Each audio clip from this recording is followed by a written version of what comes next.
Di tengah gemuruh dunia yang tak menentu, Indonesia berdiri teguh, layaknya pohon beringin yang akarnya menjulur dalam dan kokoh.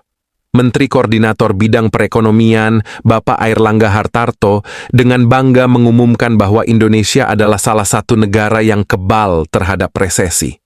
Dengan probabilitas resesi yang hanya 1,5%, negeri ini berada jauh di bawah bayang-bayang resesi yang menggelayuti banyak negara lain.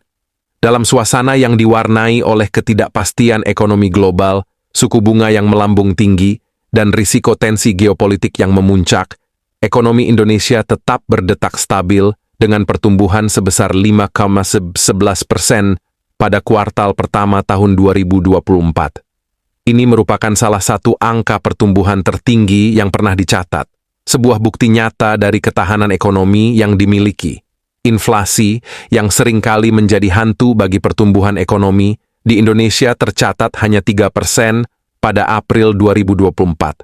Angka yang rendah dibandingkan dengan negara-negara lain seperti Korea Selatan dan Jerman, yang inflasinya masing-masing berada di 2,9% dan 2,2%.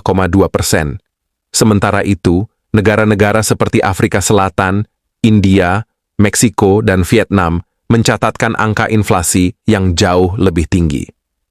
Dari ujung timur, kabar gembira datang dengan pertumbuhan ekonomi yang signifikan. Maluku and Papua, Sulawesi, dan Kalimantan menjadi 3 kelompok provinsi dengan pertumbuhan ekonomi tertinggi, masing-masing dengan angka 12,15%, 6,35%, dan 6,17%. Pertumbuhan ini didorong oleh kegiatan pertambangan, industri logam, dan pembangunan ibu kota negara yang baru. Namun, untuk mencapai mimpi Indonesia Emas 2045, pertumbuhan ekonomi harus berada di level 6+7%.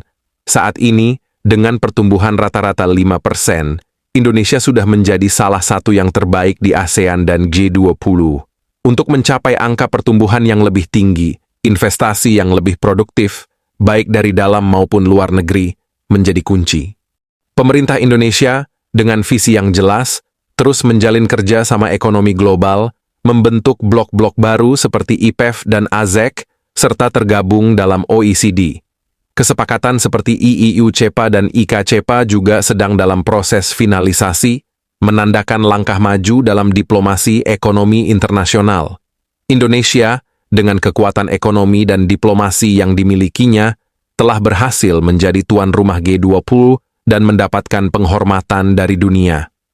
Ini adalah bukti bahwa Indonesia tidak hanya dilihat sebagai kekuatan regional, tetapi juga sebagai pemain global yang penting, dengan nilai-nilai yang sejajar dengan negara-negara besar seperti Amerika Serikat. Dengan semangat yang tak pernah padam, Indonesia terus bergerak maju, menatap masa depan yang cerah, dengan ekonomi yang kuat dan diplomasi yang bijaksana. Negeri ini, dengan segala potensinya, siap mengarungi tantangan global dan mencapai kemakmuran yang berkelanjutan.